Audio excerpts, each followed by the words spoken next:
ओम शांति।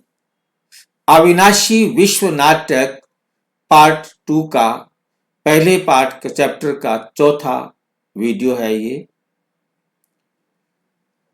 विषय है, क्या दुनिया संयोग है या दिव्य योजना। संयोग कहा जाता है अचानक मैं कहीं जा रहा था और कोई मिल गया, इसको कहा जाता है संयोग। जैसे कहते हैं कि शादी जो है संयोग से होती है। अब अचानक किसी फैमिली से मिले और कोई जानते नहीं थे पहले, और वहां फिर क्या हो जाती है, शादी हो जाती है। क्या ये दुनिया ऐसे अचानक ही बन गई है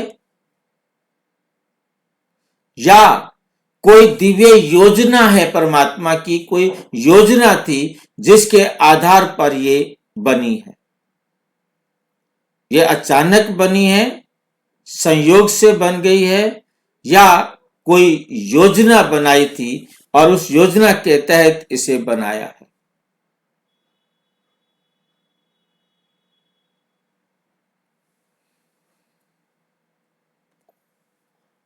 क्या जगत किसी संयोग का परिणाम है, क्या ईश्वर ने उसका निर्माण किया है। क्या यह जगत बस एक एक्सीडेंट है। संयोग का दूसरा शब्द अंग्रेजी में क्या है हमारा, एक्सीडेंट। कि अचानक ही बन गई, या किसी सुप्रीम बुद्धि का डिजाइन, या किसी सुप्रीम बुद्धि का डिजाइन है। ये संयोगवाद की कमजोरी, जो कहते हैं कि अचानक बन गया था। कुछ वैज्ञानिक हैं, कुछ लोग हैं, वो ये कहते हैं संसार अचानक बन गया, ऐसे ऐसे कुछ मिला जुला और बस बन गया। तो बाबा कहते, यहां पर हम आज देखेंगे जो संयोगवाद के समर्थक हैं उनकी बात में कमजोरी क्या है। रैंडम एक्सीडेंट से, कुछ कहते हैं अचानक बन गया। सूर्य की दूरी परफेक्ट है, पृथ्वी का झुकाव परफेक्ट है, हवा पानी का संतुलन ये संयोग नहीं हो सकता। हवा और पानी का संतुलन ये संयोग नहीं हो सकता।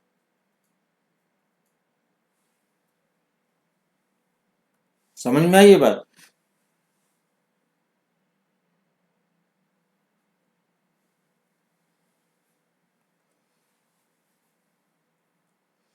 मुरली है 24 जुलाई 1969। प्रकृति भी ड्रामा के नियम पर चलती है। बाबा क्या कह रहे हैं, ये प्रकृति भी ड्रामा के नियम पर चलती है। कोई बात मुझे आप समझा सकते हैं कि ये प्रकृति भी ड्रामा के नियम पर चलती है।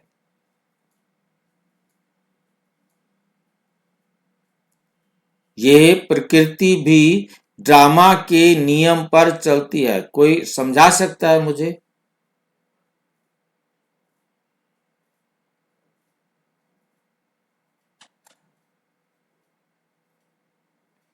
ये प्रकृति ड्रामा अनुसार चलती है क्या। हाँ भाई जी, शरीर ड्रामा के अनुसार चलता है भाई। कैसे समझाएंगे हम किसी को। जैसे हम ड्रामा अनुसार चलते हैं तो प्रकृति भी ड्रामा अनुसार चलेगा। हम भी सतो से तमो में आता है, प्रकृति भी सतो से तमो में आता है।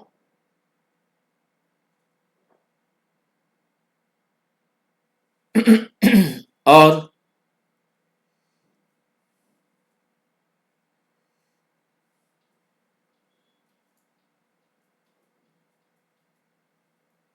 प्रकृति माना देह, देह हमारा पांचों तत्वों से बड़ा है। ड्रामा अनुसार ही चलते हैं। सतो प्रधान सतो रजो तमो में आते हैं, इसलिए प्रकृति भी सतो प्रधान सतो रजो तमो में आते हैं।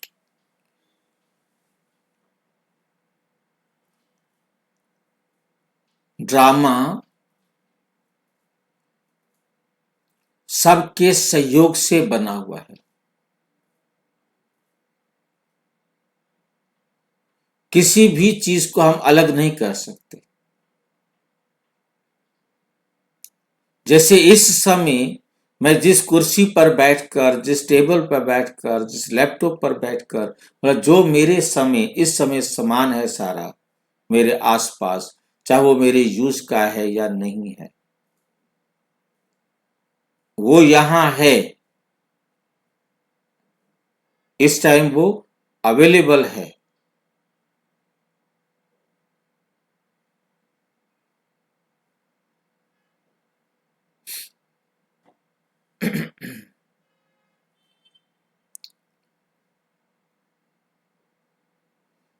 तो प्रकृति भी ड्रामा अनुसार, नियम अनुसार चलती है। मतलब मुझे जो चीजें प्रयोग करनी है जिस समय, वो चीजें ऑटोमेटिक मेरे पास पहुंचेंगी। प्रकृति की चीज हो चाहे किसी कृत्रिम कंपनी की चीज हो।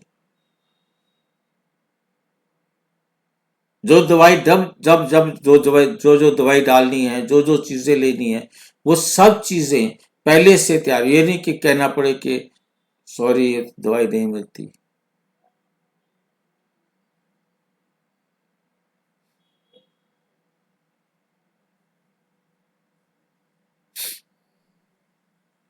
प्रकृति भी ड्रामा के नियम अनुसार चलती है।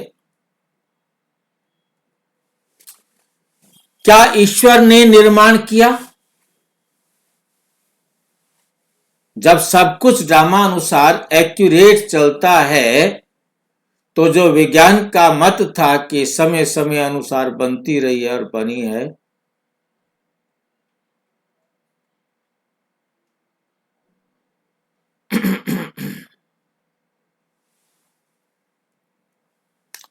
ब्रह्मा कुमारी ईश्वरीय विश्वविद्यालय के ज्ञान के अनुसार ईश्वर निर्माता नहीं। हम मानते हैं कि भगवान क्रिएटर नहीं है, डायरेक्टर है। परमात्मा क्रिएटर नहीं है, डायरेक्टर है। और डायरेक्टर भी इस लेवल का है कि all over world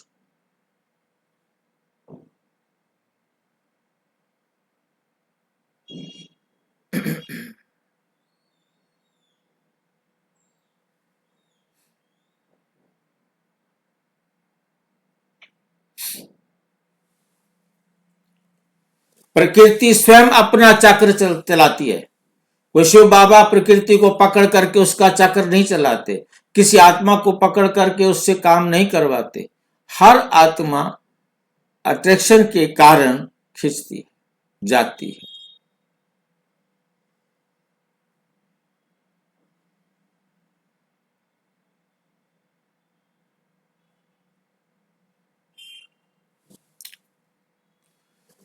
example, teacher पढ़ाता है पर परीक्षा स्टूडेंट देता है। पढ़ाता टीचर है और एग्जाम कौन देते हैं? स्टूडेंट देते हैं।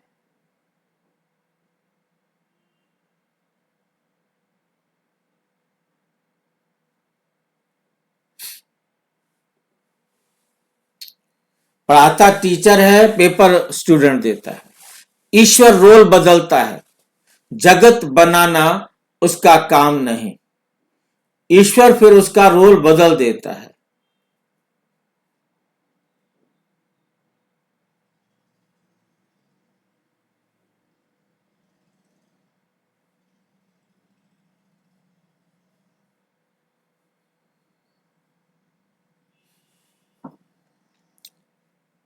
जगत बनाना शिव बाबा का काम नहीं है।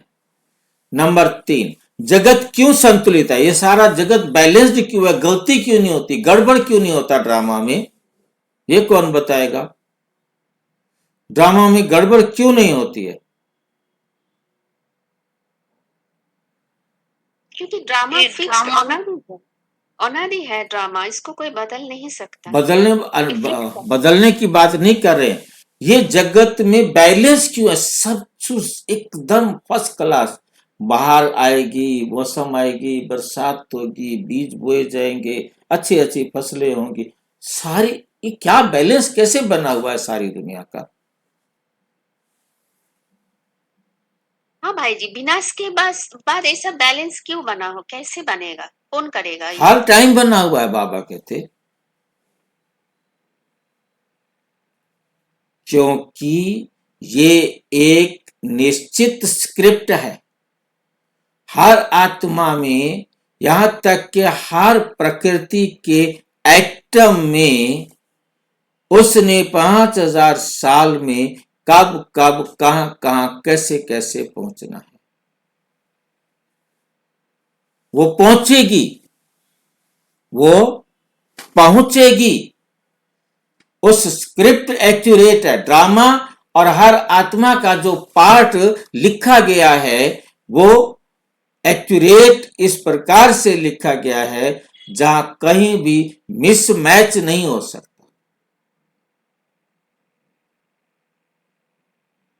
भाई जी एटॉम के अंदर भी लिखा हुआ है हाँ, क्या? एटम में भी। आप अब देखिए कि चीनी है, चीनी को आप एटम के रूप में समझ सकेंगे। अब चीनी, मान लो एक हमने कोई भी डिश बनाई है, उसमें हमने 250 ग्राम चीनी डाली है,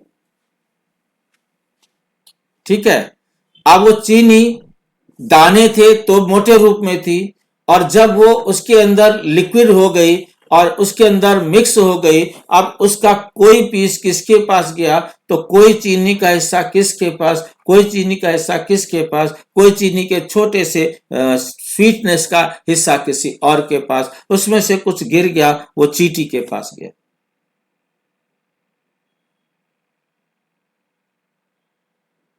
पांच जैसा बाद फिर गिरेगा वो चींटी के पास जाने के लिए, कि नहीं गिरेगा? हाँ गिरेगा, हाँ गिरेगा ना। गिरेगा ना। ये कितनी एक्यूरेसी है। उस चीनी ने उस चींटी के पास जाना है, बाकियों ने जिसके पास जाना है उसके पास जाएगा, और फिर वो सारा ट्रेवल करके 5000 साल बाद फिर वही चीनी बन करके आएगा, फिर उसी प्रकार से जाएगा। सबके रास्ते अलग अलग है।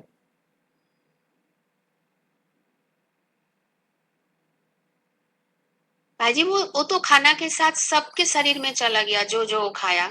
हाँ, ये सोचिए ना, वो चीनी सबके पास चला गया और सबने अलग अलग रूट से चीनी ने, मान लो मैंने जो खाया है, मैंने उसे यूज किया, बॉडी से बाहर निकला, खत्म हुआ, फिर वो चक्कर खाते खाते मतलब अगले कल्प में फिर वही चीनी बन करके आएगी ना। वो जिस गन्ने से, मतलब अब और ध्यान से देखो कि हमारे पास चीनी आने से पहले खेत के अंदर वो गन्ने से यदि चीनी बनाई गई है, तो गन्ने का जूस निकला, तो कौन सा गन्ने का रस कहां, कौन सा रस कहां, कौन सा रस कहां गया, किस गन्ने का रस मिक्स होने के बाद उसको रिफाइन किया, कितनी बार साफ किया, और उसके बाद उसके क्रिस्टल बने, और क्रिस्टल बन करके हमारे पास आया। कौन कौन से गन्ने का रस कैसे कैसे क्रिस्टल बन करके आया। वही एक्यूरेट अब मेरे पास आया है, वही एक्यूरेट बन के हर 5000 साल बाद वो चीनी के दाने बनकर मेरे पास आएगा। कितना मैं किस पर खर्च करूंगा, कितना मैं किस पर खर्च करूंगा।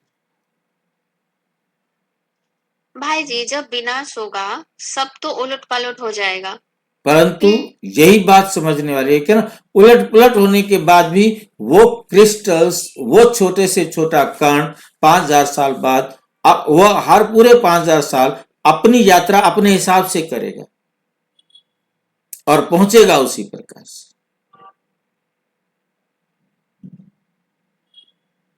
ये नहीं कि अगली बार किसी और गन्ने का टुकड़ा मेरे पास, गन्ने से बनी हुई चीनी का जो क्रिस्टल है वो मेरे पास आ जाए और कोई क्रिस्टल किसी के पास चला जाए। नो,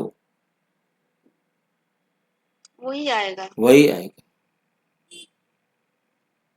भाई जी ये ऑटोमेटिक हो जाएगा सब कुछ। बिल्कुल, यही तो है, क्योंकि ये एक निश्चित स्क्रिप्ट है। भाई जी जब हम परम धाम सभी आत्माएं चली जाएंगी, वो जो 1 साल रहेगा वो सब ऑटोमेटिक चेंज होगा 1 साल में। उन आत्माओं में कोई चेंज होने वाला नहीं, उन आत्माएं तो चली गई परम धाम में, उनके शरीर नहीं, जैसे जैसे हैं, जिस प्रकार से ये बने हैं। प्रकृति का जो चेंज होगा इस सृष्टि का, वो ऑटोमेटिक हो जाएगा। बिल्कुल, वो एक साथ में प्रकृति संपूर्ण सतो प्रधान हो जाएगी। बिल्कुल ऑटोमेटिक होगा और एक्यूरेट होगा।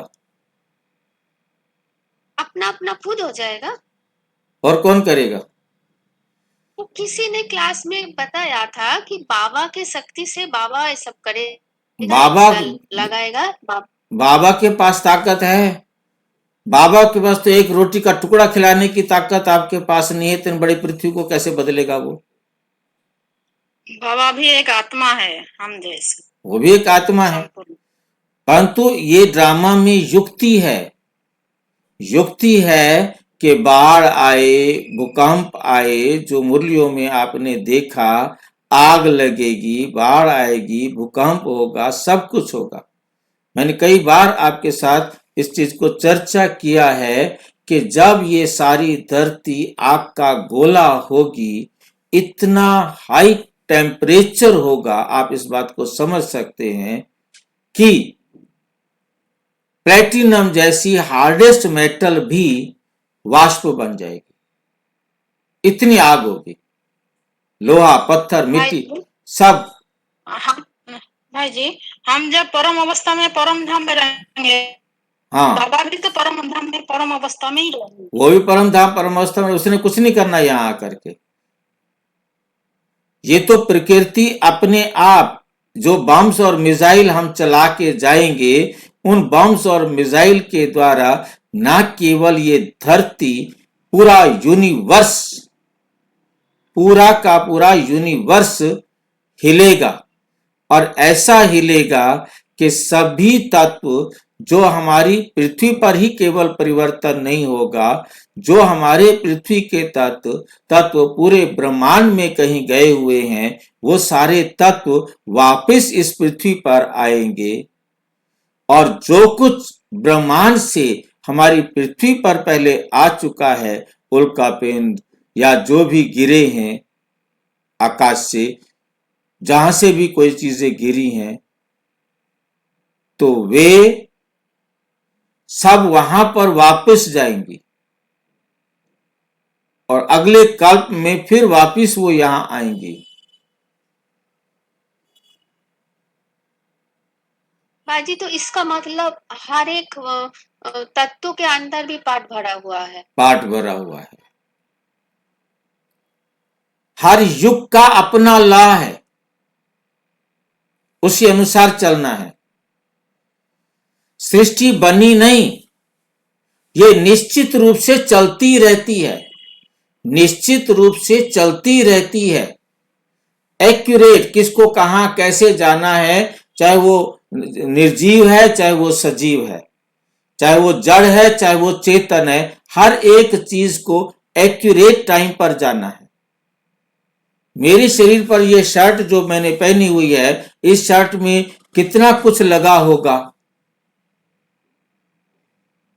क्या क्या सामान इसको बनाने में यूज हुआ होगा, उसी प्रकार से बन करके ये शर्ट इस समय मेरे शरीर पर होगी, आपके शरीर पर होगी। जो कुछ भी आप यूज कर रहे हैं वही दोबारा आपके शरीर पर आएगी।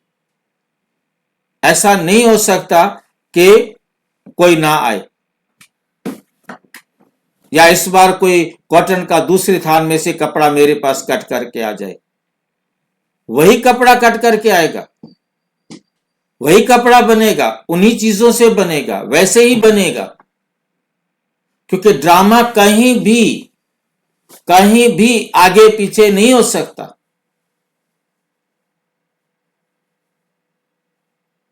ये बैठकर मंथन करने की बात है।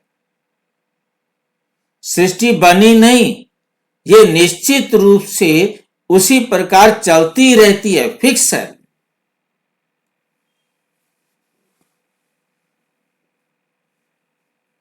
और कोई प्रश्न है तो देखो, और स्पष्ट करना हो तो बताओ।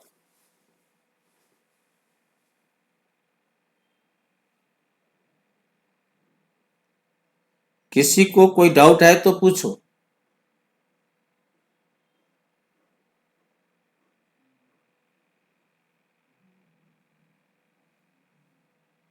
आप मान लीजिए किसी एरोप्लेन पर गए हैं किसी को छोड़ने के लिए, आप एरोप्लेन पर चढ़े और उनको वहां बिठाया और उसके बाद आप नीचे आए, क्या फर्क पड़ा? आप अपने पैरों के जूतों से कुछ ना कुछ रेत के कण वहां छोड़ के आए और वहां से कुछ रेत के कण आप नीचे उतार कर लाए।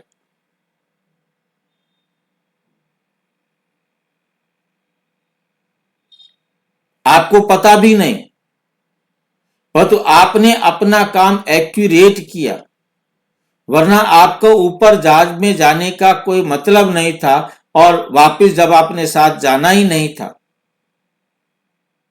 और जब आप उतरे तो उसके साथ जो रेत के कण लाए उनको भी आपने पता नहीं कहां कहां छोड़ते आए, जहां जहां आपने उनको छोड़ना था, और कुछ ऐसे रेत के कण थे जो वहां चिपके थे और वो आपके घर तक भी आए।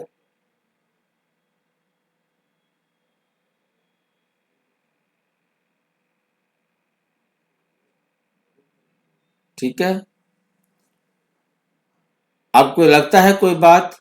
क्योंकि जो चीज मैंने बताया कि आपको, हमने जो मेरी समझ में आया कि हमने जो भी सामान आकाश में भेजा हुआ है वो सामान भी वहां से यहां आएगा, तभी तो अगले कल्प एक्यूरेट यहां से जाएगा। जो उल्का पिंड किसी ग्रह उपग्रह से इस भारत की धरती पर आए पड़े हैं वो वापस जाएंगे, तभी तो अगले कल्प में एक्यूरेट टाइम पर वो आएंगे।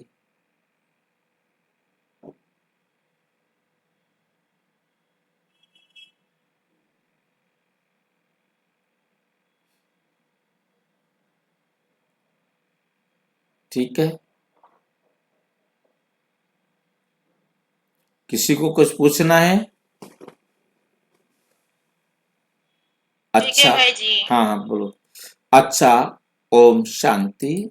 और विस्तार से जानने के लिए प्रजापिता ब्रह्मा कुमारी ईश्वरीय विश्वविद्यालय के किसी भी सेवा केंद्र पर संपर्क करें, और यदि कोई प्रश्न है तो 9213106986 पर आरटीआई करे या टेलीग्राम करे 9650692270 पर केवल व्हाट्सएप करें, फोन नहीं। ओम शांति।